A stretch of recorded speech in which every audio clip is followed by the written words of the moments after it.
10 विभाग द्वारा वन्य प्राणी, इको टूरिज्म, आयुष, औषधि, पौधे, अनुसंधान, जैव विविधता इत्यादि की प्रदर्शनियां भी लगाई है और 50 से ज्यादा स्टॉल में 50-80 आयुर्वेदिक डॉक्टर और 100 पारंपरिक वैद्य भी अपनी सेवा देने को तैयार है। और इस मेले में पहली बार ट्राइबल आर्ट, अकाष्ठी वनोपज प्रसंस्करण का जीवंत प्रदर्शन किया जा रहा है। दोना पत्तल निर्माण, सबई रस्सी बनाना, शहद के प्रसंस्करण, बुदनी के खिलौने, लाख और गोंड के आर्ट, ऐसी कई कलाओं के लिए कितने प्रकार से संयोजन किया गया। और मेले के अंदर फूड जोन में भी 26 स्टॉल लगाए गए, जिसमें बांधवगढ़ के गोंडी व्यंजन, छिंदवाड़ा की वन रसोई और अलीराजपुर का पारंपरिक दाल पानिया। हमने दाल बाटी, दाल बाफले तो बहुत खाए हैं, लेकिन दाल पानिया भी कम नहीं पड़ते हैं। वो वाकई हमारा झाबुआ का इतना बढ़िया भोजन है, आनंद आ जाता है। ऐसे में कई सारी प्रकार की बहुत सारी चीजें जुटाने का प्रयास किया।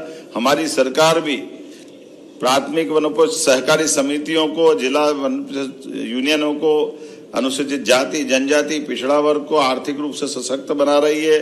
और वैसे तेंदुपत्ता से लेकर कई जगह हमने बोनस के आधार पर हमारे वन्य आधारित जो ये समिति के लोग हैं या तेंदुपत्ता संग्रह के, उनको मदद के लिए कदम बढ़ाएं।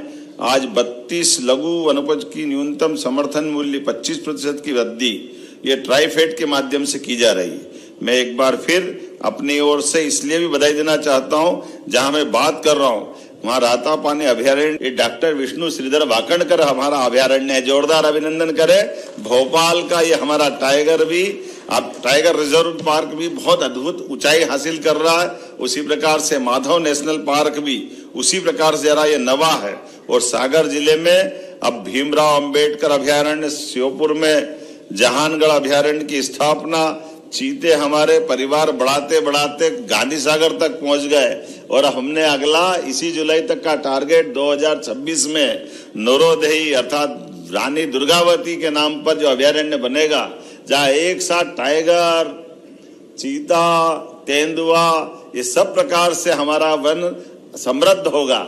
ये हमारा अपने आप में बड़ा संकल्प भी है। आइए आपके साथ टाइगर स्टेट, चीता स्टेट, वल्चर स्टेट, घड़ियाल स्टेट, लेपर्ड स्टेट और इसके अलावा भी अब तो गेंडे और जिराफ भी लाने की हम सोच रहे हैं। किंग कोबरा तो आ ही रहा है, कितने प्रकार से क्या क्या सोच रहे हैं। मैं अपनी ओर से एक बार फिर हमारे इस वन विभाग की विविध गतिविधियों के लिए अपनी शुभकामना देता हूं, बधाई देता हूं और उम्मीद करता हूं कि इसी प्रकार से हम अपने वन आच्छादित मेलों की विशेषताओं को लेकर समाज के सामने आएंगे। वेलनेस के आधार पर हमारे आयुर्वेद को भी समृद्ध करेंगे और हर प्रकार से हमारे वन्य प्राणी के साथ साथ वन्य गांवों के अंदर रहने वाले या बाकी सभी प्रकार के लोगों को आर्थिक रूप से भी समृद्ध बनाएंगे। और सशक्त प्रधानमंत्री के नेतृत्व में सशक्त भारत और सशक्त मध्य प्रदेश बनेगा। जोरदार अभिनंदन माननीय मोदी जी के लिए भी।